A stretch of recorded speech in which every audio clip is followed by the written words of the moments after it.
हम लोग पेड़ों पर आधारित एक कविता सीखेंगे, ठीक है? Yes ma'am.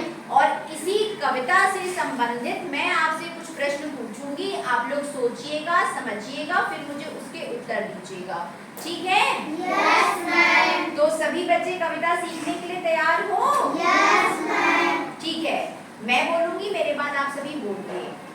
आओ मिलकर पेड़ लगाएं, आओ मिलकर पेड़ लगाएं, अपनी धरती और सुंदर बनाएं, अपनी धरती और सुंदर बनाएं, हरी भरी यह धरती प्यारी, हरी भरी यह धरती प्यारी, पेड़ काटना इसे सताएं, पेड़ काटना इसे सताएं, तोता मैना और मधुमक्खी, तोता मैना और मधुमक्खी, बंदर गिलहरी सुंदर तितली, बंदर गिलहरी सुंदर तितली, इन सब का तो पेड़ ही घर है, इन सब का तो पेड़ ही घर है, जीने का आधार सरल है, जीने का आधार सरल है, इनके घर को और सजाएं, इनके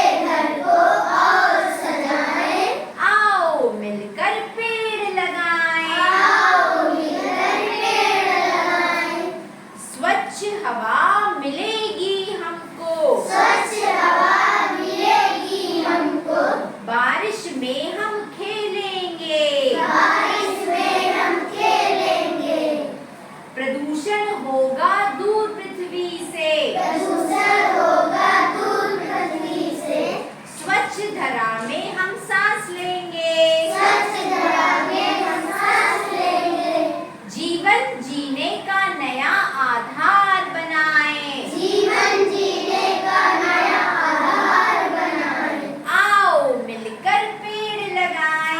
आओ मिलकर पेड़ लगाएं। वेरी गुड, सभी बच्चों को ये कविता अच्छी लगी? Yes ma'am. ठीक है, अब इसी कविता पर आधारित मैं आपसे कुछ सरल से प्रश्न पूछूंगी, आप लोग सोच समझ के मुझे उसके उत्तर दीजिएगा। अच्छा ये बताइए, पेड़ों से, ठीक है, हमें क्या क्या लाभ है, उससे हमें क्या क्या मिलता है, बताइए। ऑक्सीजन, पेड़ों से हमें क्या मिलता है? ऑक्सीजन। और ऑक्सीजन किस लिए आवश्यक होती है? हाँ, किस लिए आवश्यक होती है? सांस लेने के लिए, ठीक है। और सांस लेते समय, ठीक है, अगर हमारी आसपास की जो वायु, जो हवा है, अगर वो स्वच्छ नहीं होगी तो उससे क्या होगा? मान लो धुआं है या प्रदूषण है, धूल है, तो उससे क्या होगा? हम सांस लेंगे, हम बीमार पड़ जाएंगे, ठीक है। तो इस हवा को स्वच्छ कौन बनाता है? पेड़। वेरी गुड, कौन स्वच्छ बनाता है? पेड़। ठीक है, अब दूसरा प्रश्न, पेड़ों से हमें क्या क्या सामान मिलता है? फल मिलते हैं, फल सब लोग खाते हो ना? यस तो मैम। पेड़ों से हमें फल मिलते हैं, हम भी फल खाते हैं, बहुत से जानवर भी फल खाते हैं और बहुत से पक्षी भी फल खाते हैं, ठीक है। तो पेड़ों से हमें फल मिलता है। उसके बाद पेड़ों से हमें क्या मिलता है? लकड़ियाँ। पेड़ों से हमें क्या मिलता है? लकड़ियाँ। और लकड़ियाँ किस किस काम आती है? मेज, हाँ, कुर्सी बनाने, हाँ, वेरी गुड।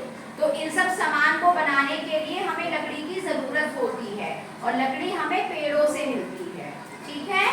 अच्छा और बताइए, पेड़ किस काम आते हैं? इसी कविता में था, पेड़ों में बहुत से जानवर और पक्षी रहते हैं ना? Yes, तो पेड़ जो होते हैं कुछ लोगों का घर होते हैं, तो इसीलिए हमें पेड़ों को नहीं काटना चाहिए। आया समझ में? Yes. पेड़ों से हमें लकड़ी तो मिलती है, लेकिन अगर जरूरत है तभी। और लकड़ी वाले जो पेड़ होते हैं वो अलग होते हैं, वो लकड़ियों के लिए उगाए जाते हैं। अनावश्यक जो पेड़ होते हैं वो नहीं काटने चाहिए। आया समझ में? Yes. जैसे बहुत सारे लोग बिना मतलब के पेड़ काट देते हैं, तो वो नहीं करना चाहिए। आया सब बच्चों को समझ में? Yes. अच्छा ये बताइए, पेड़ों से और क्या होता है? हवा स्वच्छ होती है और क्या होता है? हाँ, आसमान से क्या गिरता है? पानी। पानी, जिसको हम क्या बोलते हैं? बारिश। आप पेड़ लगाओगे तो बारिश भी होगी, ठीक है। तो इसीलिए जो पेड़ होते हैं वो बहुत जरूरी होते हैं, और पेड़ जो होते हैं वो बहुत सारी चीजों को भी रोकते हैं। जैसे जो मिट्टी होती है, पेड़ की जो जड़ें होती हैं वो मिट्टी को बांधे रहती हैं, है ना, वरना मिट्टी जो होगी वो बह जाएगी, बारिश होगी, हवा होगी तो वो बह जाएगी। तो पेड़ इसका भी काम करते हैं। तो पेड़ हमारी पृथ्वी के लिए बहुत जरूरी हैं। तो ये बताइए अब, क्या हमें पेड़ों को लगाना चाहिए? Yes ma'am. लगाना चाहिए? Yes ma'am. क्या हमें पेड़ों को काटना चाहिए? नहीं। नहीं काटना चाहिए। और पेड़ लगाने से हमारी पृथ्वी कैसी हो जाएगी? अच्छी। अच्छी, यानी कि सुंदर हो जाएगी, हरी भरी हो जाएगी, ठीक है। सब बच्चों को समझ में आया? तो आप लोग क्या करिए, जो कविता पे आधारित जो 2-3 प्रश्न मैंने आपसे पूछे हैं उसको अपनी कॉपी में लिख लीजिए और उसके आधार पे अपने उत्तर लिख लीजिए, ठीक है सभी बच्चे?